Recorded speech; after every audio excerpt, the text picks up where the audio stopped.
Toplo leto bez većih padavina za javno preduzeće RZV predstavlja jedan od većih problema isporuke dovoljne količine vode. Zadnjih 5 dana potrošnja vode znatno je povećana u odnosu na plan za tekuću godinu, što će, ako se nastavi, prouzrokovati prekide u vodosnadbevanju. I sami ste rekli, hidrološka situacija nije dobra.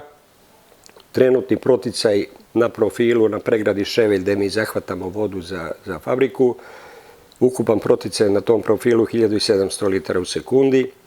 Mi uzimamo negde oko 700 litara vode, u reci ostaje oko 1000, na tom profilu je biološki minimum 700 litara u sekundi, znači ispod toga ne smemo ići.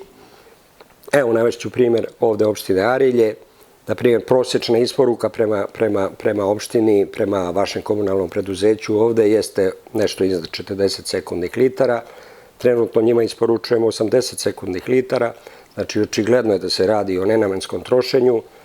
Isti je slučaj i kod drugih korisnika, tako da koristim priliku da sve zamolim da se voda racionalno koristi kako bismo imali za normalno vodosnabdevanje.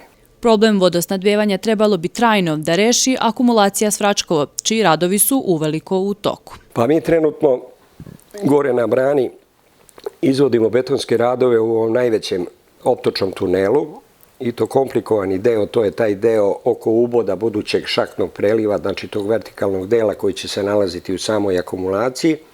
Takođe, otpočeli smo radove na ovom drugom objektu koji će se takođe nalaziti u akumulaciji, to je vodozahvatna kula, i kopamo 4. poslednji tunel, to je taj energetski tunel. Tu smo negdje na 1/3, taj tunel će ukupne dužine biti 80 metara, trenutno smo na 32. metru. Mi već nekoliko godina, eto da kažem i to, čak imamo i više sredstava nego što uspevamo da realizujemo. Završetak radova na brani planiran je u naredne 3 do 3,5 godine, što će prema rečima direktora javnog preduzeća RZV značiti sigurno vodosnadbevanje za korisnike 4 opštine i grada Čačka.